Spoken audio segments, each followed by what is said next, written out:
Hello everybody, my name is Elliot Newton, I'm the Biodiversity Officer for Kingston Council, and welcome to the next episode of Reading Nature. And these are sessions that we run with the Library Service to tell you more about the incredible wildlife and green spaces that Kingston has to offer. And today we're in a very special site. We're at Tolworth Court Farm Moated Manor. And over the last 3 weeks we've had these incredible new guests that have been staying here, working their amazing sort of conservation grazing, which we'll tell you about in this video. But just before I go on to the castle that I've got behind you, I'll just give a bit of an insight to where we are. So this site goes back, has a very long recorded history. It was actually mentioned in the Domesday Book in 1086, where there was a big farming settlement. That woodland behind me had a big manor in it, and was surrounded by a moat, and it was one of the very first settlements in the area.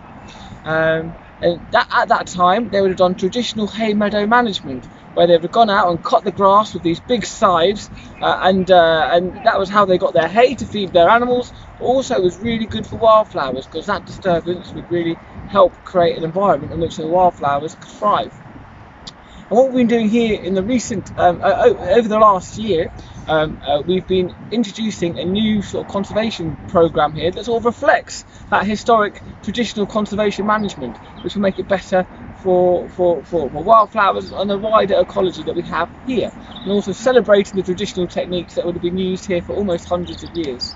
So over the summer period, we trained about 30 volunteers on how to use a scythe, which is a traditional hay meadow management technique. And we scythed the site in early spring and late summer, which was a fantastic thing to do. And it's really ecologically sensitive, so any sort of the ant mounds that we've got over there weren't damaged, and also any sort of small mammals could get out of the way. It's a lot better than doing it with a tractor, which has a big nasty carbon footprint and can also be slightly damaging in some respects. Then after we did that scything, we then introduced these cattle, and it's what we call aftermath grazing. And this is a project that's actually been in the making for years and years. There's been so many members of the community that have helped to make it happen. So it's so great we finally got them on site. But the reason we have them on site is because they can create this incredible disturbance. So as you can see behind me, they're grazing, and they've got this incredibly long tongue. And what their tongue does, it wraps around grass and it rips up patches of grass. And then you get this sort of mosaic, or a patchwork of sort of open, bare bits of ground across the site, and that enables wildflowers to colonise those areas. And then also their dung could be really good sort of habitat and sort of food for a whole range of invertebrate species.